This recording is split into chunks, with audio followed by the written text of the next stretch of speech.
आपको सच में डर का एहसास होने वाला है। बस मेरी आपसे इतनी गुजारिश है कि आप अगर इस कहानी को पूरा सुनेंगे तो आपको सच में बहुत ज्यादा मजा आने वाला है। साथ ही अगर आप पहली बार हमारे इस चैनल पर आए हैं तो चैनल को अभी सब्सक्राइब कर लीजिए। ऐसा करने से हमारी और आपकी नजदीकियां बढ़ जाएंगी और आगे आने वाली वीडियो आप तक आसानी से पहुंच जाएगी। तो ज्यादा समय ना लेते हुए जल्दी से अपनी कहानी को शुरू करते हैं। नमस्कार दोस्तों, मेरा नाम अविनाश है और मैं असम के दरांग जिले के एक छोटे से गांव कछीखेड़ा का रहने वाला हूं। आज मैं आप लोगों के लिए जो डरावनी कहानी लेकर आया हूं वो मेरी स्कूल लाइफ में मेरे साथ हुए एक बहुत ही भयंकर और डरावने हादसे की कहानी है। दरअसल वैसे तो हम लोग गांव के रहने वाले हैं, लेकिन रहते शहर में थे क्योंकि मेरे पापा शहर में रहकर एक गैराज में काम करते थे। मम्मी हाउसवाइफ थी, तो ऐसे में मेरे मम्मी पापा और मैं, बस यही हमारी फैमिली थी। हालांकि गांव में मेरे दादा दादी भी रहते थे, जिसके चलते कभी कभार हमारा गांव आना जाना हो जाता था। लेकिन कैंसर की लंबी बीमारी के चलते दादाजी की मौत हो गई थी। ऐसे में दादी जी अकेली रह गई थी और वो गांव छोड़कर हमारे पास शहर भी नहीं आना चाहती थी। साथ ही अधिकतर बीमार रहने की वजह से उनकी इतनी भी हालत नहीं थी कि खुद घर का काम कर सकें। तो पापा ने दादी की तबीयत को देखते हुए मम्मी से गांव में रहने के लिए बोला। वैसे मम्मी भी यही सोच रही थी, तो मम्मी गांव आ गई थी। उस वक्त पापा का काम भी ठीक तरीके से नहीं चल रहा था, तो पापा ने मुझे भी उनके साथ गांव भेज दिया और मेरा वही के स्कूल में एडमिशन करवा दिया गया। अब गांव में हमारा जो स्कूल था वो पहाड़ी की तलहटी में गांव से दूर खेतों में बना हुआ है। अब ये सब होने से पहले तो मैं कभी कभार ही गांव आता था, लेकिन अब तो मुझे गांव में ही रहना था। इसलिए अगल बगल के बच्चों से भी मेरी दोस्ती हो गई थी, जो उसी स्कूल में पढ़ते थे और मेरी ही क्लास में थे। लेकिन यहां पर मैं आप लोगों को बता दूं कि जिस दिन पहली बार मैं उस स्कूल में गया था, तो उस स्कूल के गेट के अंदर कदम रखते ही एक तेज हवा का झोंका मेरे पास से होकर गुजरता है। वो हवा का झोंका इतना तेज था कि मैं लड़खड़ाते हुए गिरते गिरते बचा था। ये चीज होते ही मैंने अगल बगल में देखा, पर मुझे कुछ नजर नहीं आया। फिर मैंने इस बात को अपने दिल और दिमाग से निकाल दिया और हर रोज स्कूल जाने लगा। अब जैसा कि मैंने अभी थोड़ी देर पहले आप लोगों को बताया कि पहले दिन से ही स्कूल के कुछ लड़कों से मेरी दोस्ती हो गई थी, लेकिन हमारे पड़ोस में रहने वाले दो लड़के अयान और पार्थिव, इनसे मेरी सबसे अच्छी दोस्ती थी। क्योंकि ये मेरे पड़ोस में ही रहते थे, तो ऐसे में पहले से ही हमारी दोस्ती हो गई थी। पहले दिन क्लास में आते ही टीचर ने मुझसे मेरा नाम पता और घर वालों के बारे में पूछा। साथ ही बाकी सबको भी मेरे बारे में बताया, क्योंकि गांव के बच्चे मुझे कम ही जानते थे। फिर ऐसे ही एक बार जब मैं अपनी क्लास में पढ़ रहा था, तो मुझे काफी तेज तेज कदमों के चलने की आवाज सुनाई देने लगी, जैसे किसी की बैसाखी की आवाज हो। जब मैंने खिड़की से बाहर झांक कर देखा तो स्कूल के बरामदे में एक टीचर जा रहा था, जिसके हाथ में किताब थी, जो कि स्कूल के बाकी टीचरों के हाथ में भी रहती थी, परंतु वो एक पैर से विकलांग था, जिससे कारण लगड़ाते हुए बैसाखी के सहारे जा रहा था। उसका एक हाथ भी विकलांग था और शक्ल सूरत भी साधारण सी थी। जब मैं उसकी तरफ देख रहा था तो उस टीचर ने अजीब तरीके से घूर कर मेरी तरफ देखा, तो पल भर के लिए मैं घबरा ही गया। मैंने देखा कि क्लास के सब बच्चे पढ़ रहे हैं, किसी का भी ध्यान उसकी तरफ नहीं है, तो मैं भी पढ़ने लग गया। उस वक्त पढ़ते हुए भी मैं बार बार बरामदे की तरफ देख रहा था और वो टीचर मेरी ही तरफ देखे जा रहा था। ये देखकर मैं सोचने लगा कि ये आखिर मेरी तरफ क्यों देख रहा है, परंतु किसी से कुछ नहीं बोला। मुझे इस तरह बाहर देखते देखकर जो टीचर हमें पढ़ा रहा था उसने डांट लगाई, तो मैं फिर से पढ़ने लग गया। जिस विकलांग टीचर को मैंने देखा था उसे देखकर मैंने यही सोचा कि स्कूल का ही कोई टीचर होगा, इसलिए ज्यादा इस बात पर ध्यान नहीं दिया और अपनी पढ़ाई करता रहा। मेरी स्कूल में लंच के टाइम हम सब जो अपना टिफिन लेकर आए थे, हमने सब ने एक साथ में खाना खाया और उसके बाद हम सब खेलने लग गए थे। हम छुपन छुपाई खेल रहे थे। जब मेरा नंबर आया और मुझे अपने दोस्तों को ढूंढना था, तो मैं उन्हें ढूंढते हुए स्कूल में घूमने लगा। वैसे स्कूल की बिल्डिंग भी काफी बड़ी थी और पुरानी भी थी। काफी उन्हें ढूंढने पर भी जब वो लोग मुझे नहीं मिले, तो मैं उन्हें ढूंढते ढूंढते स्कूल की छत पर चला गया। जब छत पर पहुंचा तो देखा कि वहां छत पर कोई नहीं था, परंतु तभी मेरी नजर साइड में छत के कोने की तरफ गई, जहां मैंने देखा कि उस वक्त छत के कोने पर वही विकलांग टीचर बैठा हुआ था। उसे देखकर मुझे हैरानी हुई कि ये एक पैर और हाथ से विकलांग है। इन्हें ऊपर आने में दिक्कत तो बहुत हुई होगी, लेकिन ये ऊपर क्यों आए हैं? तभी उन टीचर ने अजीब तरीके से मेरी तरफ घूर कर देखा और फिर उसके चेहरे पर एक अजीब सी मुस्कान आ गई। वो हाथ के इशारे से मुझे अपने पास बुलाने लगा। ये देखकर पहले तो मुझे हैरानी हुई, परंतु फिर मैं उस तरफ जाने ही लगा। उस वक्त वैसे मैं उस तरफ जाना नहीं चाहता था, परंतु पता नहीं क्यों मैं चलते ही जा रहा था कि तभी पीछे से किसी ने मेरे कंधे पर हाथ रखा। तो मैंने घबराते हुए पीछे की तरफ देखा तो मेरी ही क्लास का एक लड़का था। वो मेरी तरफ देखते हुए बोला, तुम यहां पर क्या कर रहे हो? तो मैं बोला, कुछ नहीं। ये कहते हुए मैंने उस टीचर की तरफ देखा तो अब मुझे दिखाई नहीं दे रहा था। ये देखकर मुझे हैरानी हुई कि वो इतनी जल्दी कहां चला गया है। वही मुझे हैरान देखकर वो लड़का बोला, क्या हुआ? तो मैं हड़बड़ाते हुए बोला, कुछ नहीं। अब वो बोला, तुम्हें पता है कि अगर किसी भी टीचर को पता चल गया कि तुम छत पर घूम रहे हो तो तुम्हें डांट लगाएंगे। यहां तुम नए आए हो इसलिए तुम्हें पता नहीं है, छत पर आना अलाउड नहीं है। मैंने तो तुम्हें छत पर आते देखा तो तुम्हें बताने के लिए चला आया, इससे पहले किसी को पता चले। चलो यहां से। ये कहकर मुझे हाथ पकड़कर वो नीचे ले गया और मैं भी उसके साथ चला गया। अभी तक मैं इसी बात को सोच रहा था कि वो टीचर इतनी जल्दी आखिर वहां से कहां चला गया, क्योंकि सीढ़ी की तरफ तो मैं खड़ा हुआ था तो मैंने तो उन्हें जाते हुए नहीं देखा। ये बातें बार बार मेरे दिमाग में आ रही थी। फिर सोचा, मुझे इससे क्या? ये कहते हुए इस बात को नजरअंदाज करके मैं पढ़ने लग गया था, क्योंकि अब हम लोग क्लास में बैठे हुए थे। लंच का टाइम भी खत्म हो गया था। जब मैं पढ़ रहा था तो फिर से वही वैसाखी की आवाज मुझे सुनाई देने लगी। अब मैंने बरामदे की तरफ देखा तो वो टीचर अजीब तरीके से मुस्कुराते हुए मेरी तरफ देख रहा था। उसे इस तरह अपनी तरफ देखते देखकर मैं वापस पढ़ने लग गया, लेकिन बार बार उस तरफ ही देख रहा था। और फिर टीचर वहीं दरवाजे के पास में ही खड़े होकर मुझे ही देखे जा रहा था। ये देखकर मुझे तो ये समझ में नहीं आ रहा था कि ये मेरी तरफ इस तरह अजीब से घूर घूर कर क्यों देखा है। फिर सोचा कि बस ऐसे ही देखता होगा, इसीलिए मैंने अपनी पढ़ाई पर ध्यान दिया और कुछ ही देर में वो टीचर भी पता नहीं कहां चला गया। उसके बाद छुट्टी होने पर मैं अपने घर पर आ गया, जहां पर मेरी मम्मी ने और मेरी दादी जी ने पूछा कि मेरा पहला दिन कैसा रहा। तो मैंने उन्हें बताया कि काफी अच्छा। ये कहते हुए फिर मैं बाहर अपने दोस्तों के पास खेलने के लिए चला गया। थोड़ी देर अपने दोस्तों के साथ खेल कर आया। उसके बाद खाना बन गया था तो मैंने हाथ मुंह धोकर खाना खाया, थोड़ी सी पढ़ाई की, फिर सो गया। मैं अपनी दादी जी और अपनी मम्मी दोनों के बीच में बेड पर सोया हुआ था। तभी मुझे आवाज सुनाई देने लगी, जैसे कोई कान में मेरा नाम लेकर पुकार रहा है। उस वक्त नींद में होने की वजह से मैंने इस बात पर ज्यादा ध्यान नहीं दिया, परंतु जब बार बार आवाज सुनाई दे रही थी, अब अपना नाम सुनकर और उस आवाज को सुनकर मैंने घबराते हुए आंखें खोली तो वही टीचर मेरे पास में बैठा हुआ था और अजीब तरीके से मुस्कुराते हुए मुझे देख रहा था। ये देखकर मैं बहुत ज्यादा डर गया।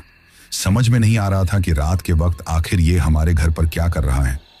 तभी वो मेरी तरफ देखकर भयानक सी आवाज में बोला, तुम चलोगे अविनाश? मेरे साथ आओ ना, मैं बहुत अकेला हूं, मेरे साथ चलो ना। ये कहते हुए उसने अपना हाथ मेरी तरफ बढ़ाया था तो मैं डर गया। फिर उसकी आंखों की तरफ देखा। पता नहीं उसकी आंखों में कौन सा जादू था कि अब मेरा डर कम होता गया और मैंने उसकी तरफ हाथ बढ़ाया ही था और मैं उठकर जाने ही लगा था कि पीछे से किसी ने मेरा हाथ पकड़ लिया।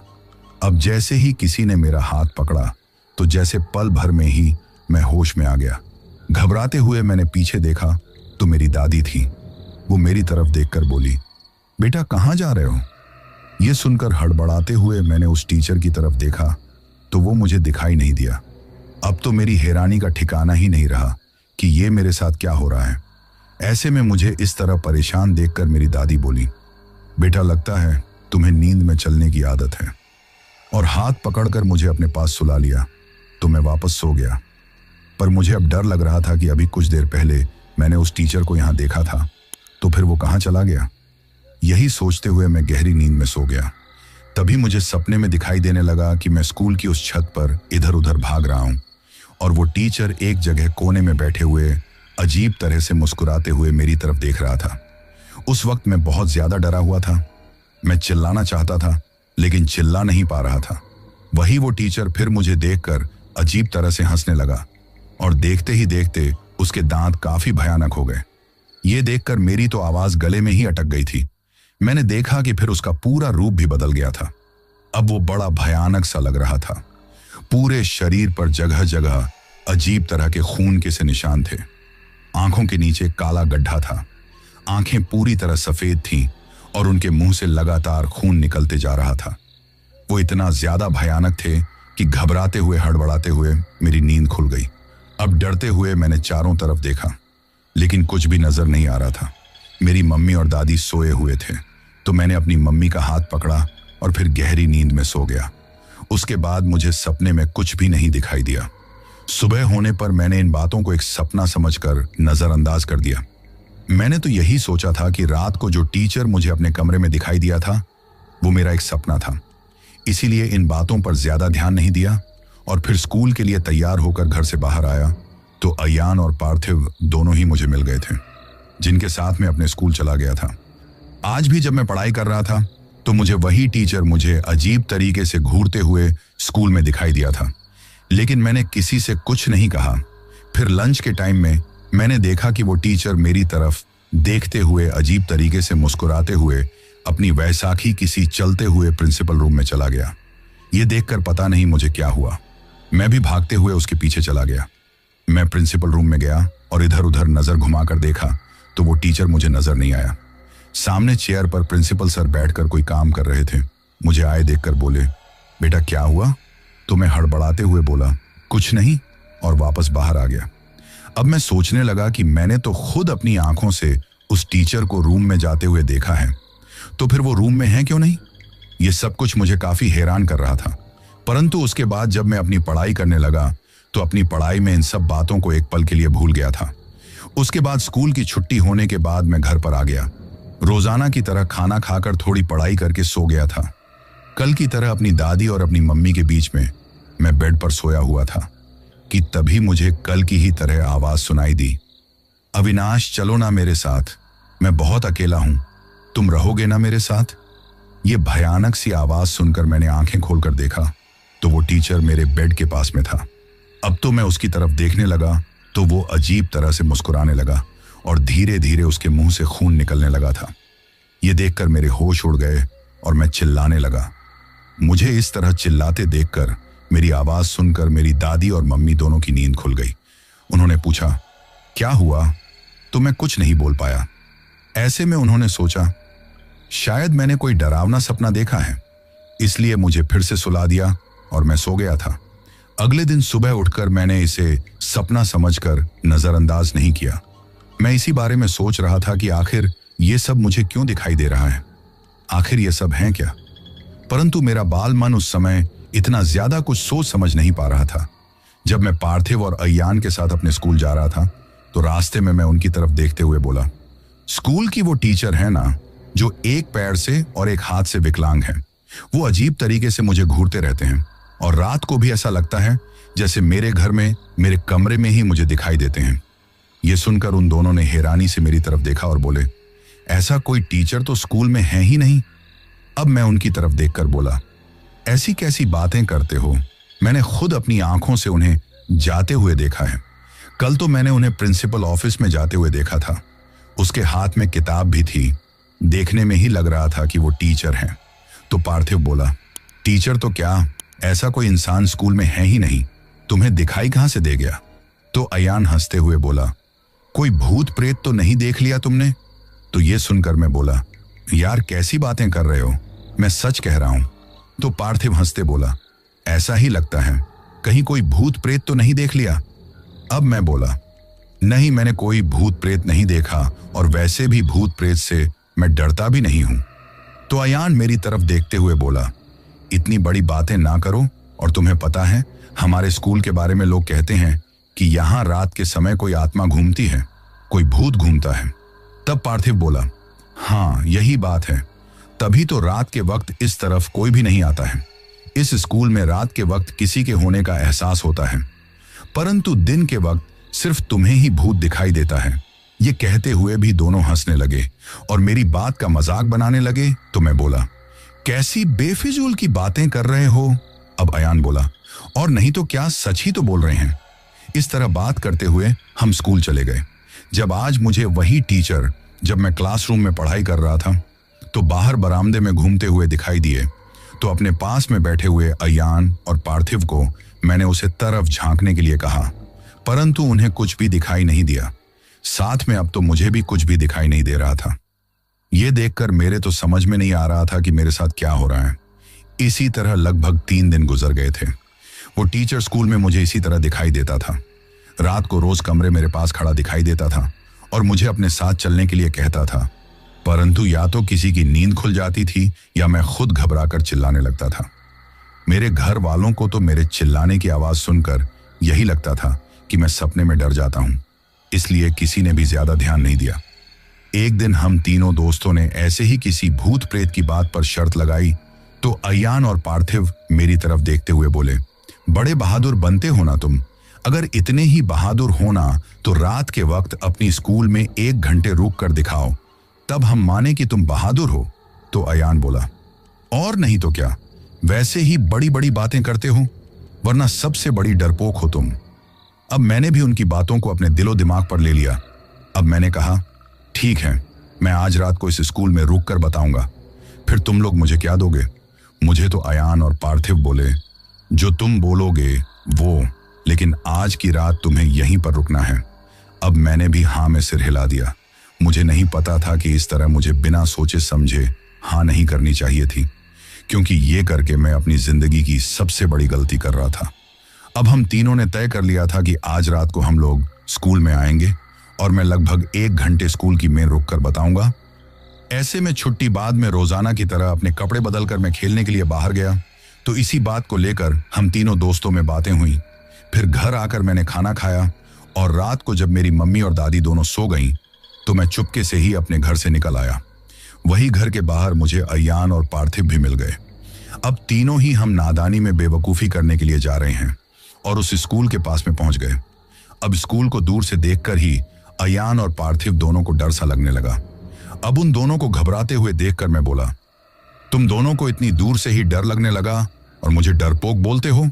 असली डरपोक तो तुम दोनों हो। यह सुनकर अयान बोला, हाँ मान लो हम दोनों डरपोक हैं। अगर इतना ही तुम्हें डर नहीं लगता तो फिर जाओ, 1 घंटा रुक कर आओ उस स्कूल में, तब हम तुम्हें माने कि तुम कितने बड़े बहादुर हो।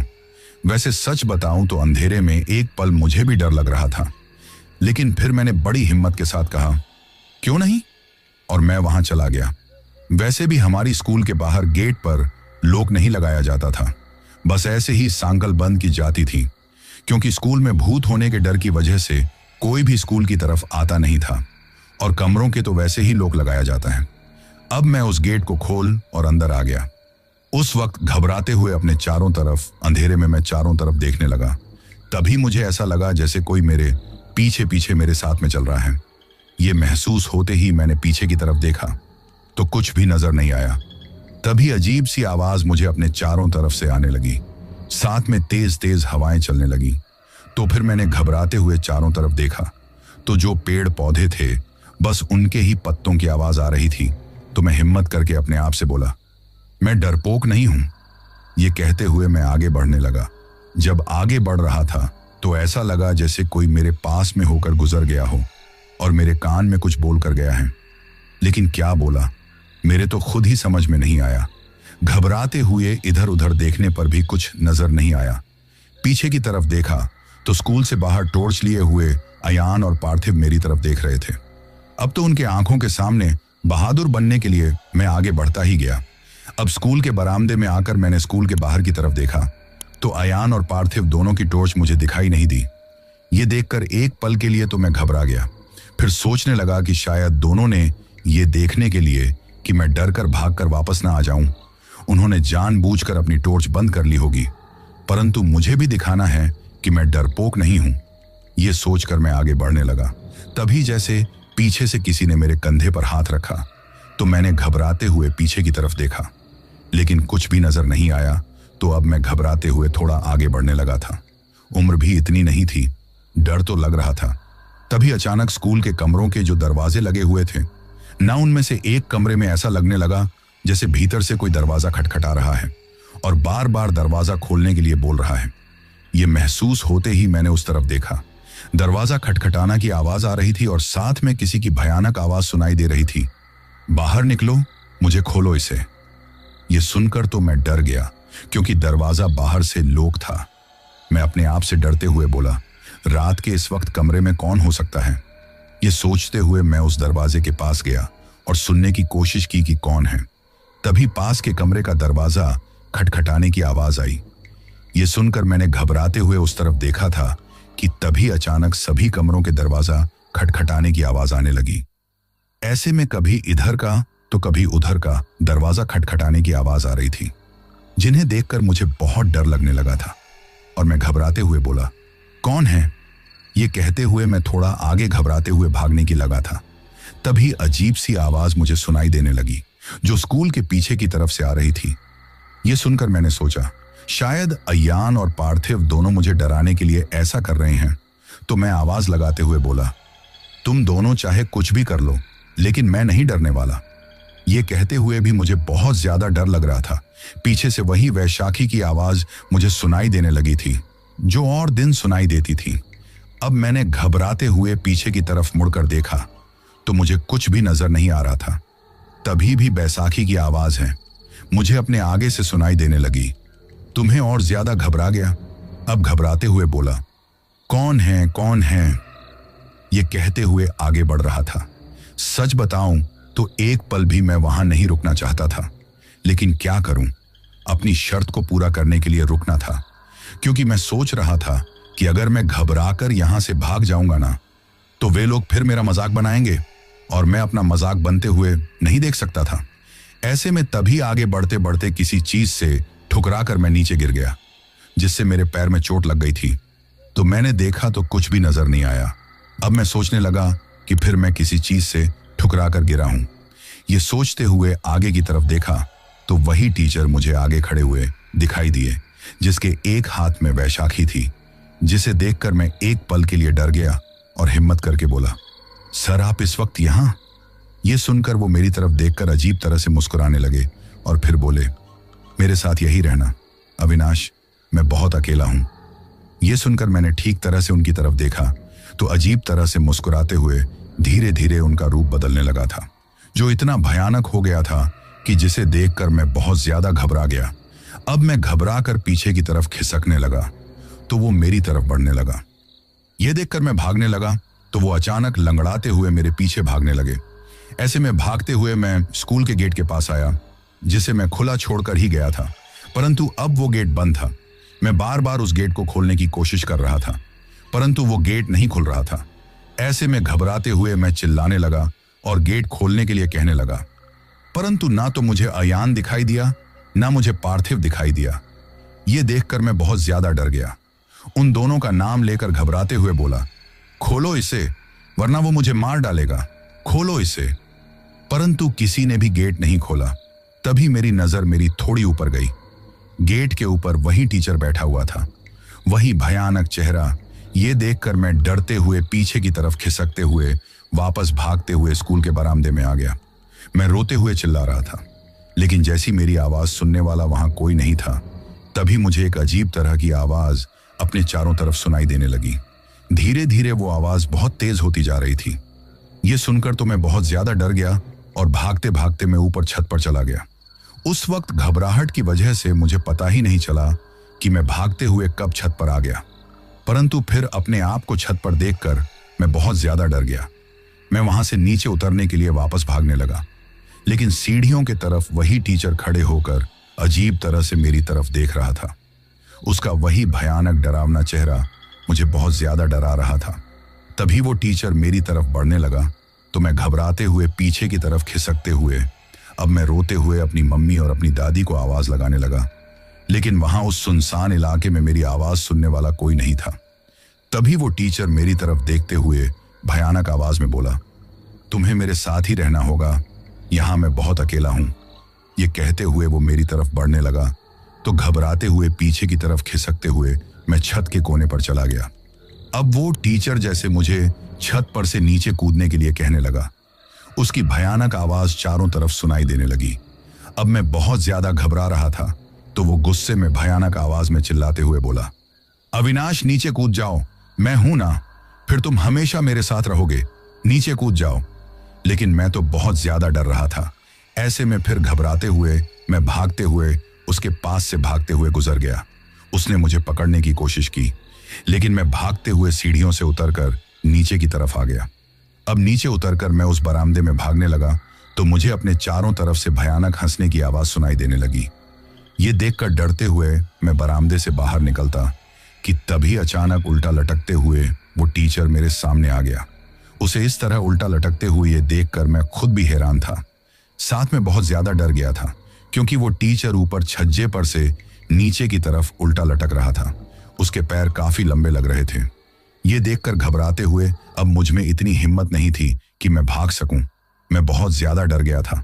तभी वो टीचर भयानक सी हंसी हंसने लगा। उसके हंसने की आवाज इतनी तेज थी कि चारों तरफ गूंजने लगी थी। तो मैं घबराते हुए इधर उधर देखने लगा, परंतु बचने का अब कोई भी रास्ता नजर नहीं आया। मैं अब भागना चाहता था। उस वक्त पता नहीं कौन सी शक्ति थी कि इतना सब कुछ देखकर भी मैं बेहोश नहीं हुआ। अब मैं जैसे ही भागने लगा तो अचानक दीवार पर से मेरी तरफ कुछ कूदा, तो मैंने देखा वो टीचर दीवार से चिपके हुए थे और फिर मुझे देखकर मेरी तरफ छलांग लगा दी। ये देखकर मैं भागते ही जा रहा था। तभी भागते भागते मैं तहखाने में आ गया। जैसे ही तहखाने में आया तो मुझे एक भयंकर सी बदबू वहां पर आई। इतनी भयंकर बदबू थी कि मैं आपको बता नहीं सकता।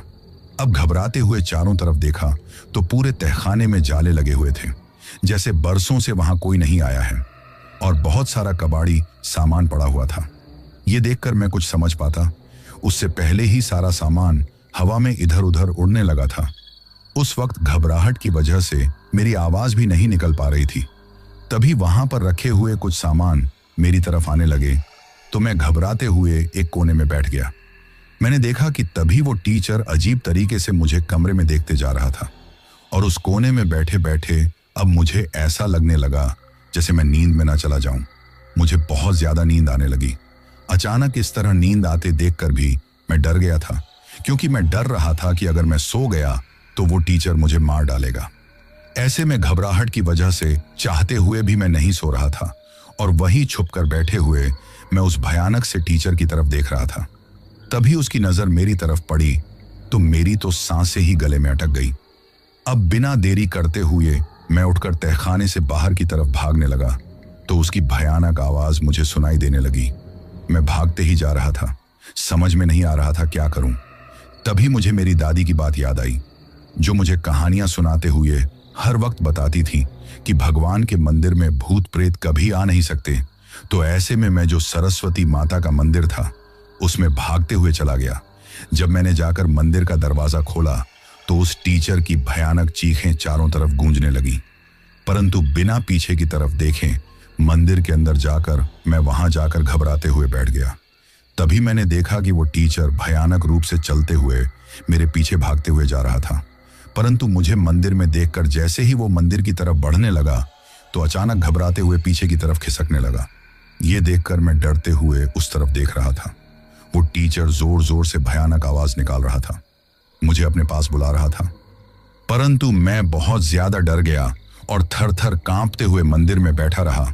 तो काफी देर चीखने चिल्लाने के बाद मैं इधर उधर भागने लगा तो एक तेज सी हवा चलने लगी। धीरे धीरे आंधी बरसात का मौसम हो गया था। यह देखकर मैं बहुत डर गया, परंतु उस मंदिर से बाहर नहीं आया। ऐसे वो टीचर चिल्लाते हुए एक काले धुएं में बदल गया, जिसे देखकर मेरी आंखें फटी की फटी ही रह गई। अब वो एक काले धुएं में बदलकर पूरी स्कूल में चारों तरफ घूमने लगा। मैं अपनी आंखों से ये सब कुछ देख रहा था। फिर धीरे धीरे सब कुछ शांत हो गया, लेकिन मैं इतना ज्यादा डर गया था, थक गया था कि देवी माँ के मंदिर में आकर मुझे तसल्ली थी कि शायद देवी माँ मुझे बचा लेगी, और वहीं पर उनके ही चरणों में अपना सिर रखकर सो गया। सुबह मेरी नींद खुली तो देखा कि मैं अपने घर पर था और गांव के काफी सारे लोग वहां पर इकट्ठा थे। सभी लोग तरह तरह की बातें कर रहे थे। तभी पार्थिव की मम्मी मेरी तरफ देखते हुए बोली, बेटा पार्थिव ने बताई थी हमें सारी बात। मैं इस बहुत ज्यादा डांट लगाई है, इस तरह का मजाक थोड़ी ना होता है। ये कहकर वो लोग मुझसे बातें करने की कोशिश करने लगे, परंतु मैं घबराहट की वजह से कुछ बोल ही नहीं पा रहा था।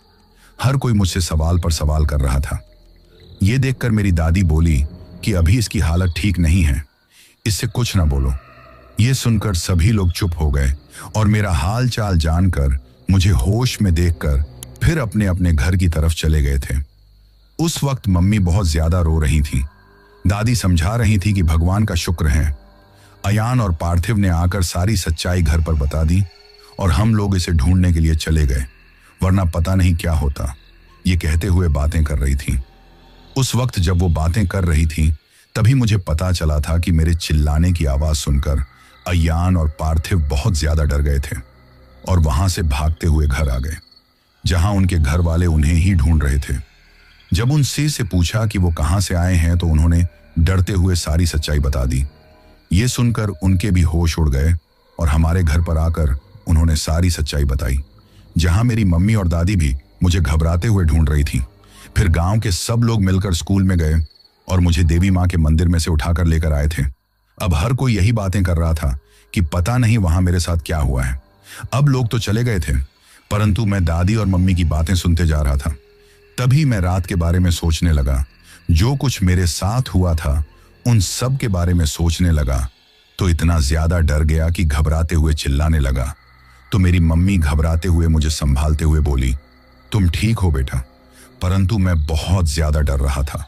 फिर धीरे धीरे मुझे होश आया कि मैं घर पर हूं। तब जाकर मेरा डर थोड़ा कम हुआ था, लेकिन दिल की धड़कन अभी भी बढ़ी हुई थी। अभी बहुत ज्यादा घबराहट हो रही थी।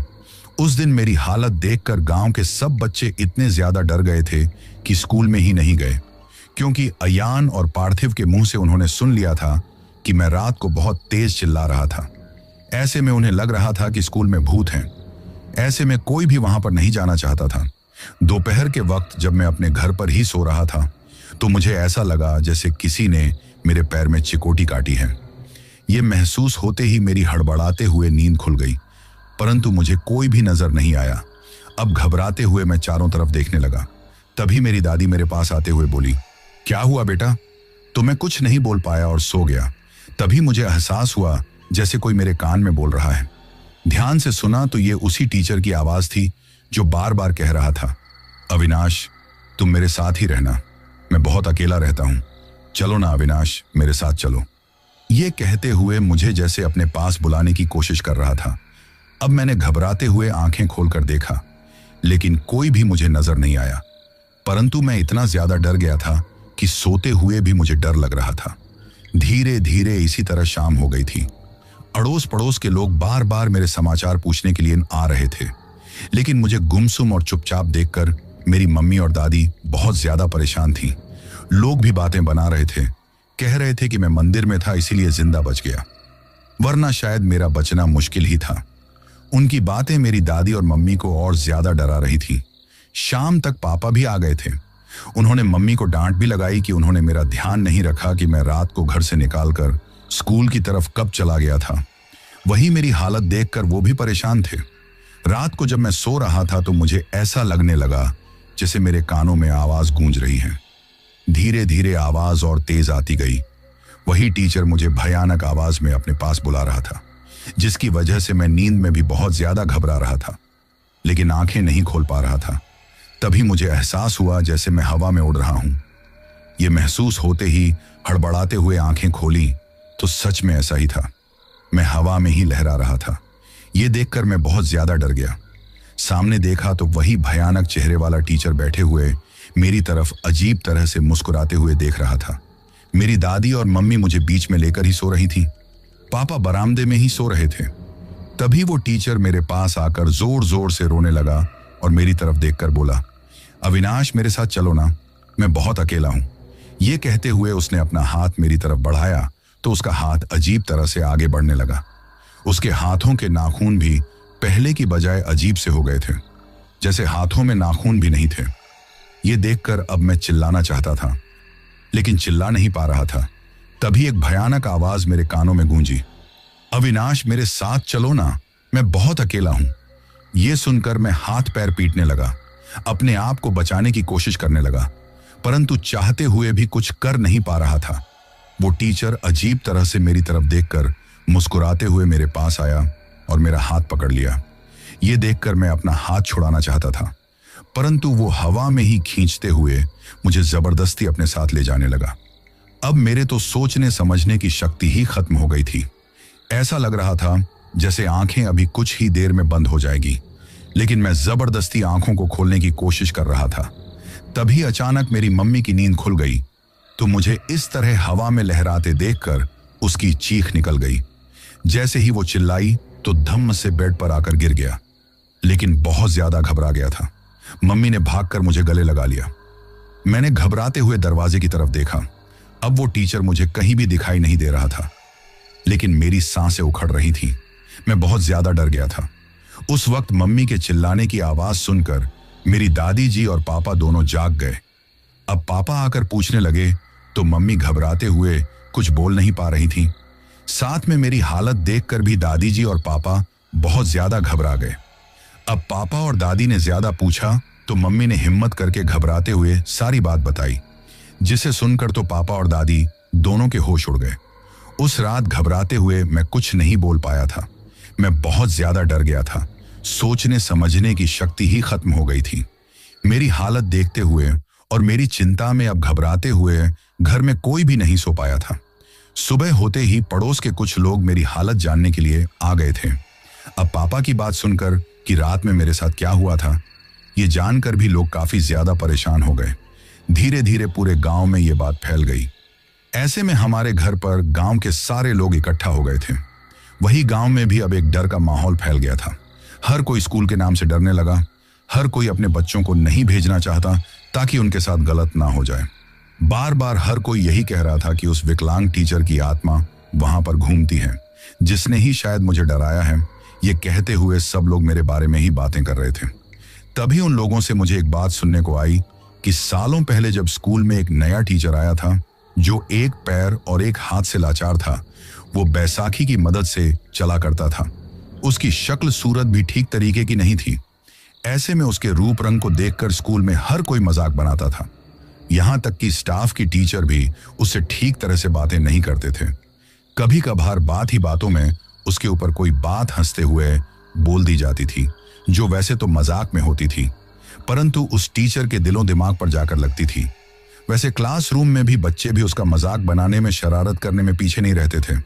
ऐसा कोई भी मौका नहीं छोड़ते जब उसे परेशान ना किया गया हो। सबका इस तरह का व्यवहार देखकर उसे बहुत तकलीफ होती थी। उसी वक्त स्कूल में एक टीचर आई थी, रितु। रितु मैम देखने में भी बहुत खूबसूरत थी और व्यवहार की भी बहुत अच्छी थी। हर किसी के प्रति उसका व्यवहार बहुत अच्छा था। ऐसे में वो उस टीचर जिनका नाम तेजराम था, उससे ठीक तरीके से बातें करती थी। वैसे स्टाफ में तो कोई भी तेजराम सर का खुलेआम मजाक नहीं बनाता था, लेकिन बच्चे जब भी कोई ऐसी हरकत करते थे ना, तो रितु मैम उन्हें काफी डांटती थी। यहां तक कि तेजराम सर की काबिलियत की वो बहुत तारीफ की करती थी।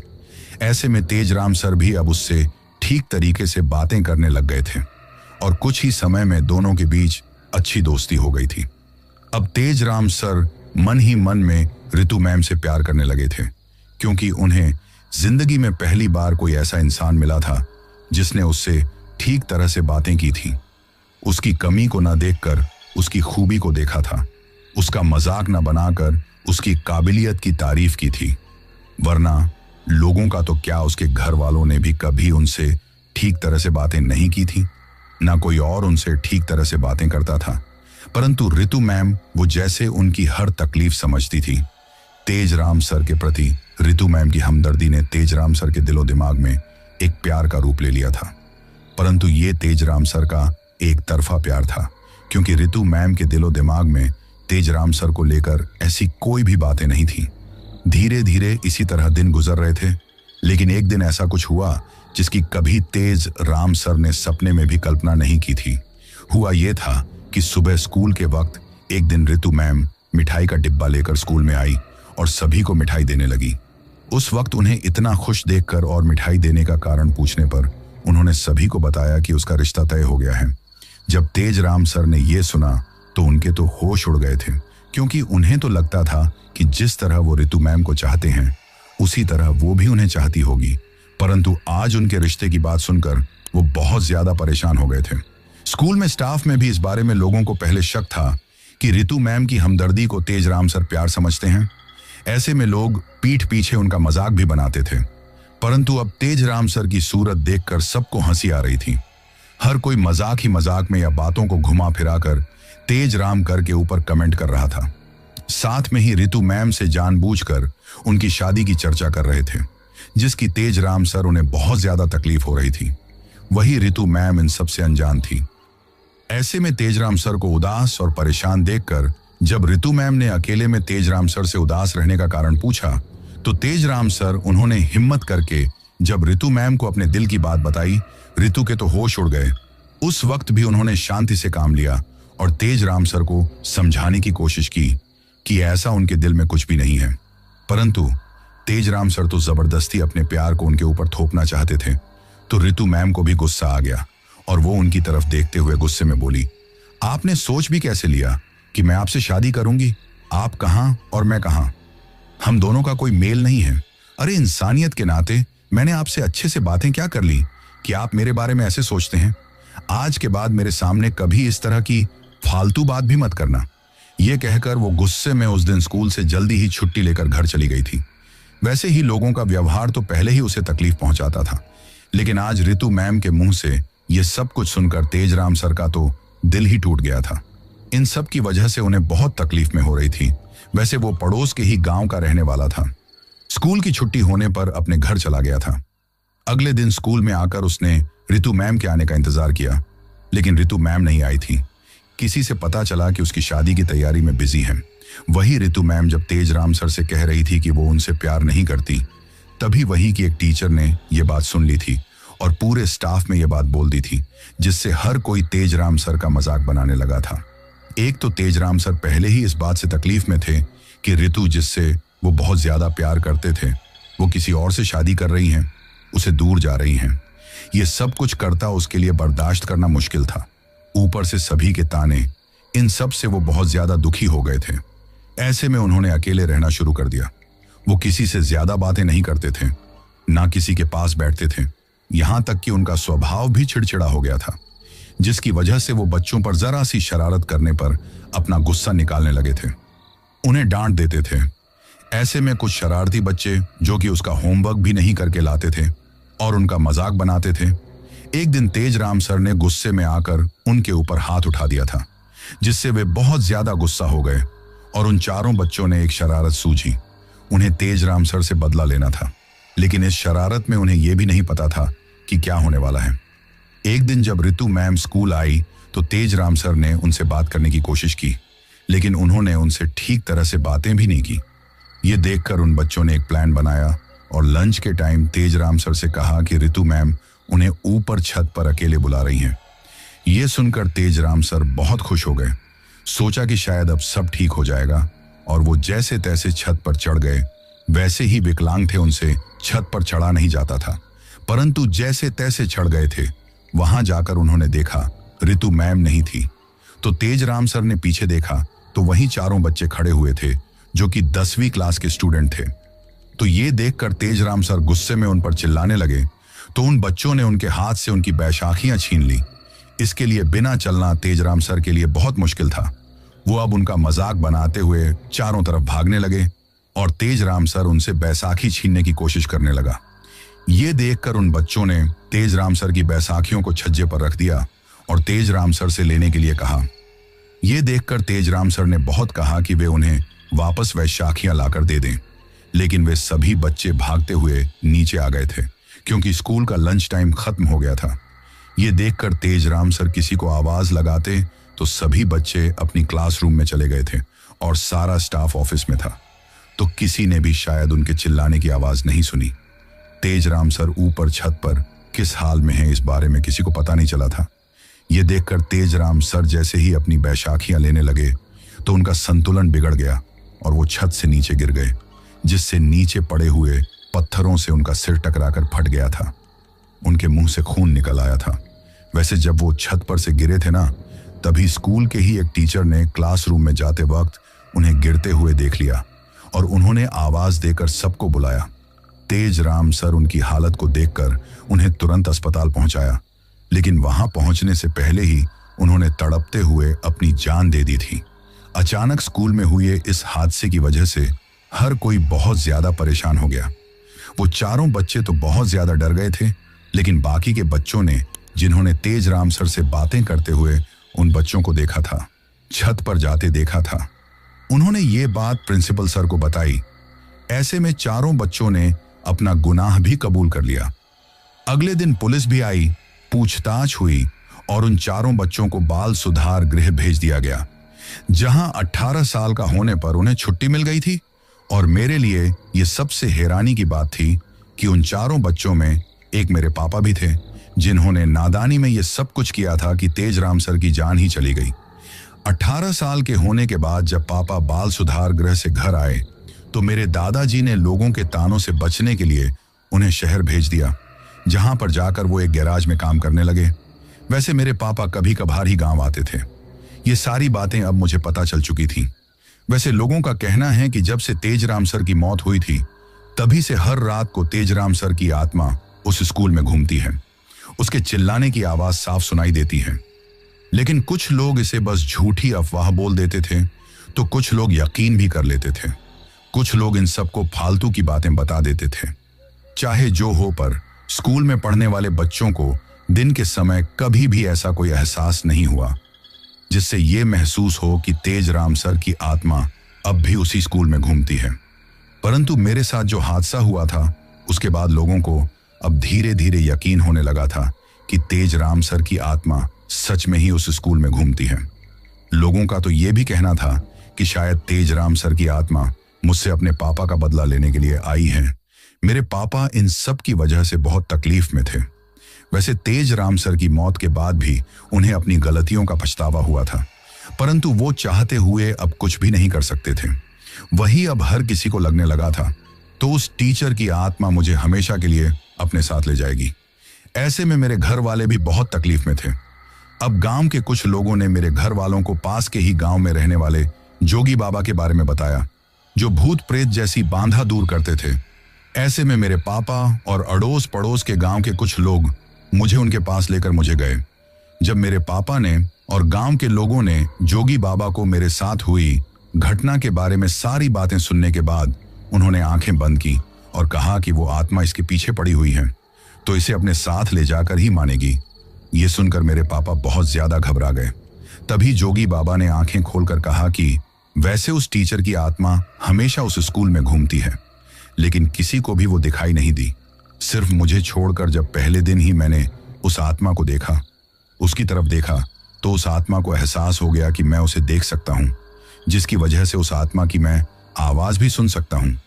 इसीलिए वो आत्मा मुझ पर हावी होने लगी थी, वरना वो पहले चाहते हुए भी कुछ नहीं कर सकती थी। ये कहते हुए जोगी बाबा पापा की तरफ देखते हुए बोले, जाने अनजाने में तुमने जो गलती की थी ना, उसकी सजा तुम्हारे बेटे को मिल गई है। वो आत्मा तुमसे बदला लेने के लिए तुम्हारे बेटे को अपने साथ ले जाना चाहती है, और ऐसी आत्मा तब तक पीछा नहीं छोड़ती जब तक वो जो चाहे फिर उसे नहीं मिल जाता। अब यह सुनकर पापा बोले कि मुझसे बहुत बड़ी गलती हुई थी, लेकिन उस समय मुझे नहीं पता था कि ऐसा कुछ हो जाएगा। हमने तो मजाक में ही ये सब कुछ किया था, उम्र भी इतनी ज्यादा नहीं थी। परंतु मेरी गलती की सजा मेरे बेटे को मिले ये ठीक नहीं है, चाहे वो आत्मा मेरी जान ले ले, पर ऐसा ना करें। ये कहते हुए जोगी बाबा से हाथ जोड़कर मुझे बचाने के बारे में बोलने लगे। जब मेरे पापा और गांव के लोगों ने हाथ जोड़कर जोगी बाबा से उस आत्मा से छुटकारा पाने का कोई उपाय बताने के लिए कहा, तो जोगी बाबा ने बताया कि मेरे कपड़ों को अगर 7 अलग अलग हुए तालाब, बावड़ी, नदी, ऐसे 7 जगह के पानी से, नदियों के पानी से धोकर मेरे द्वारा ही उन कपड़ों को अगर उस स्कूल में डाल दिया जाए तो फिर वो आत्मा हमेशा के लिए मेरा पीछा छोड़ देगी, क्योंकि उसके दोनों दिमाग से फिर मेरा नाम सिर्फ उस स्कूल तक ही सिमट कर रह जाएगा। उसके बाद मैं कभी भी उस स्कूल में पढ़ने ना जाऊं और रात के वक्त तो कभी भी उस स्कूल में कदम भी ना रखूं। लेकिन ये काम बड़ी सावधानी से करना है, क्योंकि जो कोई भी ये काम करेगा ना, वो आत्मा उसे कोई भी तकलीफ पहुंचाने के बारे में सोच सकती है। ये सुनकर गांव के सब लोग परेशान थे, परंतु ऐसा करना जरूरी था। उस वक्त पूरा गांव एक हो गया था। वही जोगी बाबा के पास से आने के बाद उसी रात सभी ने मिलकर फिर गांव के चारों तरफ से 7 जगह का पानी इकट्ठा किया गया। उसमें मेरे कपड़े जो मैंने पहने हुए थे उन्हें खुलवाकर, उन्हें धोकर जोगी बाबा के कहे अनुसार मुझे साथ लेकर रात के वक्त सब लोग स्कूल की तरफ चल दिए थे। अब गांव के लोगों के साथ मैंने हिम्मत करके जैसे ही स्कूल का गेट खोलकर अंदर कदम रखा तो अचानक चारों तरफ हवाएं चलने लगी और भयानक की आवाज वहां पर गूंजने लगी। ये देखकर गांव के सब लोग घबरा गए थे। मुझे तो उस टीचर की भयानक आत्मा के बारे में याद आते ही घबराहट होने लगी थी। मैं अपने पापा का हाथ पकड़े हुए कांपते जा रहा था। अब सभी लोग आगे बढ़ते, उससे पहले ही अचानक हवा में उल्टा लटकता हुआ उस टीचर का भयानक भूत उन्हें दिखाई दिया तो हर किसी की सांस गले में अटक गई थी। कुछ लोग तो इतने ज्यादा घबरा गए थे कि अपनी जान बचाने के बारे में सोचकर स्कूल से भागते हुए अपने घर की तरफ चले गए। परंतु कुछ लोगों ने हिम्मत दिखाई और आग जलाकर उस टीचर की आत्मा की तरफ की तो वह जोर जोर से भयानक रूप से चिल्लाकर सबको डराने की कोशिश करने लगा। उसकी आवाज इतनी ज्यादा भयानक थी कि हर कोई घबरा गया था। तभी अचानक उस टीचर ने मेरी तरफ देखा और उसके चेहरे पर एक अजीब सी मुस्कान आ गई। ये देखकर कोई कुछ समझ पाता कि उससे पहले ही मैं अपनी जगह पर से अपने आप ही हवा में उड़ने लगा था। ये देखकर हर किसी के होश उड़ गए। मेरे पापा ने मुझे बचाने की, मुझे पकड़ने की बहुत कोशिश की, लेकिन कुछ नहीं कर पाए। अब तो हर कोई घबरा गया। तभी उस टीचर ने अपना हाथ बढ़ाया और मेरा गला पकड़ लिया। ये देखकर मैं बहुत ज्यादा डर गया था। तभी मेरे पापा उस टीचर की तरफ देखकर हाथ जोड़कर रोते हुए बोले, मेरी गलती की सजा मुझे दे दो, लेकिन मेरे बेटे को छोड़ दो। तभी उस टीचर ने घूर कर मेरे पापा की तरफ देखा और गुस्से में चिल्लाते हुए बोला, उस दिन तुम लोगों ने मेरी जिंदगी का मजाक बनाया था ना, आज तुम्हारे बेटे की और तुम्हारी जिंदगी का मजाक बनेगा। ये कहते हुए भयानक रूप से हंसने लगा। उस वक्त मैं अपने आप को बचाने के लिए रो रहा था। गांव के लोग भी मुझे उस आत्मा से बचाने के लिए आग उसकी तरफ कर रहे थे, लेकिन वो टीचर मुझे लेकर वहां से हवा में लहराते हुए स्कूल की छत की तरफ जाने ही लगा था कि तभी गांव के ही एक बूढ़े आदमी ने भगवान का नाम लेकर आग से जलती हुई मशाल उस टीचर की आत्मा की तरफ जैसे ही फेंकी तो अचानक उस टीचर की आत्मा घबराते हुए पीछे की तरफ हो गई और उसके हाथ से मैं छूटकर देवी माँ का जो मंदिर था ना, उसके सामने थोड़ी दूरी पर आकर गिर गया। मेरे सिर में थोड़ी चोट लग गई थी। ये देखकर मेरे पापा भागते हुए वहां पर गए और मुझे लेकर देवी माँ के मंदिर में बैठ गए, जिससे वो आत्मा मेरा कुछ न बिगाड़ सके। उस वक्त मैं बहुत ज्यादा डर गया था। मुझे घबराते देखकर पापा समझा रहे थे कि देवी माँ है ना, कुछ नहीं होगा, लेकिन मेरे तो जैसे दिमाग ने ही काम करना छोड़ दिया था। मैं घबराते हुए उस आत्मा की तरफ देखते जा रहा था। अब वो टीचर भयानक आवाज में चिल्लाने लगा था। ये देखकर गांव के लोग भी बहुत ज्यादा डर गए। तभी गांव के लोग मेरे पास में आए, हाथ में आग लिए। उन्होंने चारों तरफ से मुझे घेर लिया और मैं उनके साथ में उस जगह पर गया जहां पर वो टीचर उस छत पर से गिरे थे। पापा ने वो जगह मुझे बताई और मैंने कपड़े वहां पर डाले, परंतु अब हमारा वहां से निकलना मुश्किल हो गया था, क्योंकि अब चारों तरफ उस टीचर की भयानक चीखने, चिल्लाने, रोने की आवाज सुनाई दे रही थी। समझ में नहीं आ रहा था कि आवाजें किधर से आ रही हैं।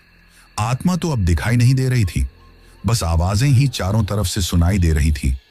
ऐसे में किसी को भी समझ में नहीं आ रहा था कि क्या करें। तभी हम भगवान का नाम लेकर वहां से भागने की कोशिश करने लगे तो अचानक तेज तेज हवा चलने लगी थी, जिससे सारी आग की जलती हुई मशालें बुझ गई। अब जैसे ही आग बुझी तो लोगों की चीख पुकार मच गई थी, क्योंकि किसी को लग रहा था जैसे कोई उनका पैर पकड़कर खींच रहा है, किसी को लग रहा था जैसे कोई उनका गला दबा रहा है। हर तरफ डर फैल गया था। गांव के लोगों को अब अपनी मौत नजर आने लगी थी। तभी वो आत्मा हमें दिखाई दी, जो बड़े ही भयानक रूप में थी। पूरा शरीर सफेद, आंखों की पुतली सफेद और मुंह से खून निकल रहा था। इसके साथ में ही देखते उसका पूरा सिर फटने लगा, जिसमें जगह जगह से खून और मांस निकलने लगा था। ये देखकर हम बहुत ज्यादा डर गए। तभी उन टीचर ने अपना हाथ मुझे पकड़ने के लिए मेरी तरफ बढ़ाया ही था कि ऐसे में तभी जोगी बाबा वहां पहुंच गए। वो तेज आवाज में मंत्र बोलते हुए जैसे ही वहां गए तो उन्हें आए देखकर टीचर की आत्मा घबराते हुए पीछे खिसक गई। अब पूरी स्कूल में चीख पुकार मच गई। टीचर की आत्मा उन्हें डराने की कोशिश करने लगी, परंतु जोगी बाबा डरने वालों में से नहीं थे। उन्होंने सभी लोगों की तरफ इशारा किया और देखते ही देखते सब लोग उनके पास आ गए। अब वो जोर जोर से मंत्र बोलने लगे तो वो आत्मा दर्द में तड़पने लगी, चिल्लाने लगी। ये देखकर जोगी बाबा अपनी सिद्धियों के दम पर गांव के लोगों को बचाकर लेकर तो आ गए थे, लेकिन वे लोग काफी घबरा गए थे। उस रात कोई भी गांव में एक पल के लिए भी ना सो पाया था। हर किसी को एक अनजाना सा डर सता रहा था। मुझे तो तुरंत ही बुखार आ गया था। अब तो चारों तरफ डर का माहौल फैल गया था। इसलिए उस स्कूल में बच्चों को भेजना तो दूर की बात है, कोई अब उस स्कूल की तरफ देखना भी नहीं चाहता था। अगले दिन भी किसी बच्चे को स्कूल ना आते देखकर प्रिंसिपल सर गांव में आए, सबसे बातें की तो वो खुद भी परेशान हो गए। ऐसे में फिर प्रिंसिपल सर ने सब गांव वालों से मिलकर बातें करके स्कूल में एक पवित्र हवन करवाने के बारे में सोचा, जिससे वो बुरी आत्मा हमेशा के लिए दूर चली जाए। उस रात गांव के लोग मेरे घर में इकट्ठा थे कि कहीं वो आत्मा फिर मुझे कोई तकलीफ ना पहुंचा दे, लेकिन जोगी बाबा ने जो बताया था वो हमने कर दिया था। ऐसे में उस रात वो आत्मा ना फिर मुझे दिखाई दी, ना मुझे डराने की या अपने साथ ले जाने की कोशिश की। धीरे धीरे इसी तरह रात गुजर गई थी। सुबह ही पवित्र हवन का आयोजन जैसे ही स्कूल में गांव के लोगों के साथ शुरू करना चाहा, तो वैसे ही तेज तेज आंधी चलने लगी। ये देखकर हर कोई घबरा गया। बड़ी मुश्किल से हवन करने की कोशिश की जा रही थी। तभी अचानक पूरे स्कूल में ऐसा लगने लगा जैसे कोई भाग रहा है। उसकी आवाज सुनाई दे रही थी, लेकिन दिखाई कोई नहीं दे रहा था। फिर बैसाखी के चलने की आवाज भी सुनाई दे रही थी। ये देखकर गांव के सारे लोग घबरा गए थे। उस वक्त गांव के जो छोटे बच्चे थे, औरतें थीं, उनको तो वो लेकर ही नहीं गए थे। तभी एक भयानक सी आवाज सुनाई दी, मुझे यहां से कोई नहीं निकाल सकता, मैं यहीं रहूंगा। यह आवाज इतनी भयानक थी कि हर किसी का कलेजा मुंह को आ गया था। फिर किसी के चीखने की, चिल्लाने की, रोने की आवाज सुनाई देने लगी, जिसकी वजह से दिन के वक्त भी लोग इतना ज्यादा डर गए थे कि एक पल भी वहां रुकना नहीं चाहते थे। जैसे तैसे हवन पूरा करने की कोशिश की गई, लेकिन हवन पूरा नहीं हुआ। उससे पहले ही वहां पर न जाने कहां से बहुत सारा खून आकर गिर गया, जिसे देखकर घबराते हुए लोग अपने अपने घरों को भाग आए थे। अब तो सब लोग बहुत ज्यादा डर गए थे, स्कूल की तरफ देखना भी नहीं चाहते थे। उस रात गांव के लोगों का कहना था कि उस स्कूल में बहुत जोर जोर से चीखने चिल्लाने की आवाज सुनाई दी थी। ऐसे में अब कोई भी उस स्कूल में अपने बच्चों को नहीं भेजना चाहता था। ऐसी स्थिति देखते हुए प्रिंसिपल सर ने इस बारे में कलेक्टर सर को बताया, तो 2 दिन बाद जिला कलेक्टर सर खुद गांव आए। सारी बातें जानी और सारी बातें सुनकर उन पर यकीन किया और कुछ वक्त के लिए गांव का ही एक खाली मकान स्कूल के लिए किराए पर ले लिया। इसके साथ ही नए स्कूल की बिल्डिंग बनाने का काम शुरू हो गया था। साथ में ही जो पुरानी स्कूल की बिल्डिंग थी उसे हमेशा के लिए छोड़ दिया गया। धीरे धीरे समय में गुजरने के साथ बिल्डिंग बनना शुरू हो गई और फिर जब बिल्डिंग बनकर तैयार हुई तो शुभ मुहूर्त के हिसाब से उसका शुभारंभ किया गया और फिर वहां पर स्कूल भी शुरू हो गई थी। वहां अब तक भी किसी तरह की कोई प्रॉब्लम नहीं है। पुरानी स्कूल उस तरफ अब कोई जाना भी ठीक नहीं समझता। लोगों का कहना है कि आज भी वहां पर उस टीचर की आत्मा की चिल्लाने की आवाज सुनाई देती है। आज लोग उस स्कूल को भूतिया स्कूल के नाम से जानते हैं। परंतु मेरे साथ जो हादसा हुआ था ना, उसके बाद मेरे पापा अब हमें गांव नहीं छोड़ना चाहते थे। दादी भी अब सब कुछ जानकार हमारे साथ रहने को तैयार थी, तो हम लोग फिर वापस शहर लौट गए। अब कभी कभी गांव जाते हैं। इतने साल बीत गए, लेकिन आज भी मैं उस हादसे को नहीं भुला पाया। जब भी उस बारे में याद करता हूं ना, तो सच बताऊं बहुत ज्यादा घबरा जाता हूं। मेरे साथ जो कुछ हुआ था ना, उसके बाद मैं अक्सर सपने में बहुत ज्यादा डर जाता और चिल्लाने लगता था। मेरे घर वाले मुझे समझाते थे। धीरे धीरे मैं इस डर से उबरने लगा था। लगभग 6 महीने बाद मैं थोड़ी ठीक तरह से जिंदगी जीने लगा था। वैसे कभी कभी अक्सर वो बातें रात में सपने में भी दिखाई देती हैं, जो बहुत ज्यादा डरा जाती हैं। तो कभी रात को ऐसा लगता है जैसे उस टीचर की आत्मा अब भी मेरे पास में खड़ी हुई मुझे घूर रही हैं और अपने साथ ले जाने के लिए बोल रही हैं। वैसे ही मैंने आप सब लोगों को अपने साथ घटी इस सच्ची घटना के बारे में इसलिए बताया है कि कभी कभी हमारे अपनों के अच्छे कर्म हमें बड़ी से बड़ी मुसीबत से बचा लेते हैं, तो कभी कभी हमारे अपनों की जाने अनजाने में की हुई गलतियां हमें बड़ी मुसीबत में भी डाल देती हैं। इसलिए जहां तक हो सके हमें अच्छे ही कर्म ही करने चाहिए, ताकि हमारी वजह से हमारे बच्चों को या किसी कोई भी तकलीफ ना उठानी पड़े। तो दोस्तों, ये थी हमारी आज की कहानी। कहानी आपको कैसी लगी ये आप मुझे कमेंट बॉक्स में कमेंट करके जरूर बताना। दोस्तों, इसके बाद हमारा वही सिलसिला शुरू करते हैं जिसके बारे में मैंने आपको कहा था, और जिन जिन लोगों ने भी पिछली स्टोरी सुनने के बाद कमेंट करके अपना नाम और जगह बताई थी, अब मैं उन लोगों के नाम लेता हूं। तो सबसे पहले सैयद इकबाल हैं बरेली से, दीप हैं दिल्ली से, दीपक चौधरी हैं हिमाचल से, नेहा मलिक हैं सोनीपत हरियाणा से, राशि सैनी हैं जयपुर राजस्थान से। जोशिम पुरविला हैं वेस्ट बंगाल से। प्रदीप हैं दिल्ली से। गणेश हैं ओडिशा से। पिंकी सिंह, आराध्या सिंह, दीपक सिंह हैं छपरा बिहार से। जितेंद्र सैनी हैं बरेली से। मोहम्मद शमीम हैं बरेली उत्तर प्रदेश से।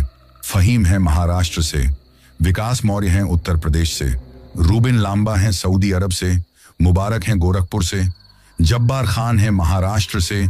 मोहम्मद नदीम हैं फर्रुखाबाद से। राहुल भारद्वाज हैं यूपी से। संतोष कुमार हैं पुरी से। सुखजीत सिंह और गुरमंत सिंह हैं फिरोजपुर पंजाब से। रीना हैं साउथ अफ्रीका से। योयो श्याम हैं रसिया से। लक्की हैं प्रयागराज से। प्रेम देवी, तनीषा, अनुष्का और गौरव हैं जयपुर राजस्थान से। प्रेम प्रकाश मीणा हैं घुनसिला से। इरशाद हैं झुंझुनू से। अन्नू हैं दिल्ली से। जीएम शेख हैं अहमदाबाद गुजरात से। प्रिया और मिलन हैं ओडिशा से। सीता राय हैं नेपाल से। पांडे जी हैं चंदौली से। असजाद कमाल हैं महाराष्ट्र से। सरस्वती राजपूत हैं मध्य प्रदेश से। नंदिनी, बबीता और प्रदीप हैं कोलकाता से। यश गुप्ता हैं उज्जैन से। खुलनमेई हैं मणिपुर से। पंकज कुमार हैं लखनऊ उत्तर प्रदेश से। स्नेहल मिठे हैं सोलापुर से। शहजाद आलम हैं धनबाद झारखंड से। अहमद हमदोन राशिद हैं मालदीव से। अशोक जलवा हैं बुढ़ार से। पूनम पांडे हैं गुरुग्राम से। निशि शर्मा शारदा हैं दिल्ली से। शरीफ हैं सूरत से। अंजुम शेख हैं सूरत से। गुरदेव सिंह हैं अमृतसर से। राजेश कुमार हैं जॉर्डन से। मोहित पासवान हैं बिहार से। अभिराज हैं आजमगढ़ से। दीपक ठाकुर हैं दिल्ली से। हरबीम मुख्तसार हैं पंजाब से। सराय शेख हैं उत्तर प्रदेश से। चंद्र कुमार जाटव हैं उत्तर प्रदेश से। आरिफ शेख हैं उत्तर प्रदेश से। मधु हैं आगरा से। अनीता शर्मा हैं अहमदाबाद गुजरात से। कासिम हैं दिल्ली से। भोला मांडेल हैं दिल्ली से।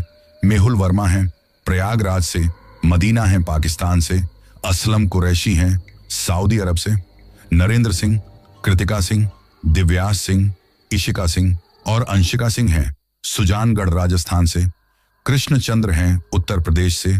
रिंकू कश्यप हैं कानपुर से। नीलम गायकवाड़ हैं मुंबई से। अरुण हैं मुंबई से। प्रसन्नता शाह हैं त्रिपुरा से। तेजल परमार हैं गुजरात से। पप्पू हैं मेरठ से। स्नेहल मिट्ठे हैं सोलापुर से। सौरभ हैं लुधियाना पंजाब से। मासिर सराय मीर हैं आजमगढ़ से। राजेश कुमार हैं हरियाणा से। काजल ठाकुर हैं मुरादाबाद से। गुलशन राज हैं गुजरात से। गोल्डन गोपाल हैं उत्तर प्रदेश से। अली हसन हैं फिरोजाबाद से। साजिद खान हैं शेखुपुरा पाकिस्तान से। चंद्र कुमार जाटव हैं उत्तर प्रदेश से। लक्ष्मण हैं तेलंगाना से। वाईसोंग हजांग हैं थाईलैंड से। पूर्ण चंद हैं बालोतरा राजस्थान से। सहदाब अंसारी हैं दिल्ली से। समुद्र श्रेष्ठा हैं काठमांडू नेपाल से। श्याम हैं मणिपुर से। सोनिया सागर और नीरव सागर हैं उत्तर प्रदेश से। पिंटू दे हैं असम से। अमित कुमार हैं दिल्ली से। सुखदेव लखोत्रा हैं गुजरात से। अरविंद भाई, गीताबेन, राज, रिंकल, दीप और सोनम हैं राजकोट गुजरात से। शुभेंदु सिन्हा हैं असम से। सुमित्रा हैं कोलकाता से। पूनम धानका हैं राजकोट गुजरात से। मुमताज हैं कुवैत से। पार्वती चलवाड़ी हैं पुणे महाराष्ट्र से। माजिद हैं मालदीव से। मोहम्मद सलीम हैं लखनऊ से। अब्दुल गफूर हैं रामगढ़ से। हजवसा बासुमत्री हैं असम से। राजकुमार बीस्ट हैं काठमांडू नेपाल से। राजवीर बन्ना हैं दूदू जयपुर राजस्थान से। राजश्री हैं ठाणे मुंबई से। जाकिर हैं उत्तर प्रदेश से। अख्तर हुसैन हैं बारामूला कश्मीर से। संतोष हैं नेपाल से। सानू शेख हैं दुबई से। अंकुर डेक्का हैं असम से। रोहित हैं ओडिशा से। सूरज हैं नई दिल्ली से। अर्जुन कुमार हैं बिहार से। करण सूर्यवंशी हैं नागपुर से। रवि कुमार हैं हरियाणा से। निहार सिन्हा हैं शिलोंग मेघालय से। प्रदीप हैं लिलुआह से। प्रिया मिलन हैं ओडिशा से। कृष्ण कुमार हैं जयपुर से। रोहित हैं पंजाब से। मंसूरा हैं यूके से। केडी ठाकुर हैं गुजरात से। सुमीत हैं उज्जैन से। शहजाद बाबर हैं लाहौर पाकिस्तान से। निरुपमा नायक हैं ओडिशा से। आरती प्रजापति हैं कोटा से। राहत हैं लखनऊ से। सीमा हैं नोएडा से। विपिन कुमार हैं दिल्ली से। विकास हैं नेपाल से। ऋचा शर्मा हैं अरुणाचल से। प्रिया हैं ओडिशा से। अमित हैं कानपुर से। इमरान हैं अमेरिका से। अभिराज हैं धनबाद झारखंड से। संतोष यादव और संजना यादव हैं बिलासपुर छत्तीसगढ़ से। रजान नूर कीका हैं महाराष्ट्र से। गुलशन प्रजापति हैं फिरोजाबाद से। इरफान सिद्दीकी हैं मुंबई से। गोलू डांगी हैं भोपाल से। राजेश कन्हार हैं ओडिशा से। यूएस तिवारी और हर्ष तिवारी हैं प्रयागराज से। राजुल्ला हैं यूपी से। प्रिंस महंतो हैं बेगूसराय बिहार से। सुष्मिता यादव हैं आजमगढ़ उत्तर प्रदेश से। रचना कुमारी हैं बिहार से। नोखे लाल हैं यूपी से। राखी शर्मा हैं आगरा से। असलम कुरैशी हैं सऊदी अरब से। अंकुर हैं असम से। DK बोरो हैं असम से। उमेश हैं नेपाल से। विक्रम ठाकुर हैं रानिया से। माया शर्मा हैं मॉरिशस से। आसिफ खान हैं अलवर राजस्थान से। अदनान खान हैं बिहार से। डॉक्टर दर्शन गिल हैं पंजाब से। तेजवाली खान और मुस्तफ़ा खान हैं इंग्लैंड से। सीमा तांती आरुष तांती है मुंबई से। अजय राजभार हैं आजमगढ़ से। पुष्पा राणा हैं नागपुर से। रोहित झा हैं बिहार से। रोशन शर्मा हैं बिहार से। अंकुश चौधरी हैं हिमाचल प्रदेश से। सरस्वती राजपूत हैं मध्य प्रदेश से। सहान खान हैं दिल्ली से। हेमा प्रीतम हैं इंदौर से। मुकेश हैं दिल्ली से। अमन राजा हैं हैदराबाद से। सर्वेश कुमार हैं उत्तर प्रदेश से। पुष्पा ठाकुर हैं गाजियाबाद से। निखिल हैं राजस्थान से। दिलीप हैं प्रयागराज से। पीयूष किंजल और बसंत हैं सांचौर राजस्थान से। जब्बार खान हैं महाराष्ट्र से। रितु थापा हैं मीरूट से। साफिक हैं सऊदी अरब से। MD शमसाद आलम हैं बिहार से। राकेश राजपूत हैं चूरू राजस्थान से। आर्यन हैं पुणे से। सुनीता अहीर हैं महाराष्ट्र से। दीपक राजपूत हैं कानपुर से। अयान हैं कन्नौज से। कृति थापा हैं दिल्ली से। सुरेंद्र कुमार हैं विजयनगर राजस्थान से। जितेंद्र सिंह जेरी, परमिंदर कौर, सविता और अनमोल हैं जालंधर सिटी पंजाब से। अनिता शर्मा और मोहित शर्मा हैं अहमदाबाद गुजरात से। और सबसे लास्ट में माधुरी चौहान हैं रायगढ़ से। तो दोस्तों ये थे उन लोगों के नाम जिन्होंने पिछली स्टोरी पर कमेंट करके हमें बताया था कि वो कहां से कहानी सुनते हैं। इसके साथ ही अगर किसी का नाम छूट गया हो तो वो कमेंट करके बताना, कल वाली वीडियो में उनका नाम ले लिया जाएगा। मैंने पूरी कोशिश की है कि किसी का भी नाम ना छूटे। इसके साथ ही अगर अभी तक भी आप लोगों ने चैनल को सब्सक्राइब नहीं किया है तो जल्दी से चैनल को सब्सक्राइब कर लो, क्योंकि आपका ये छोटा सा सहयोग मेरे लिए बहुत ज्यादा मायने रखता है।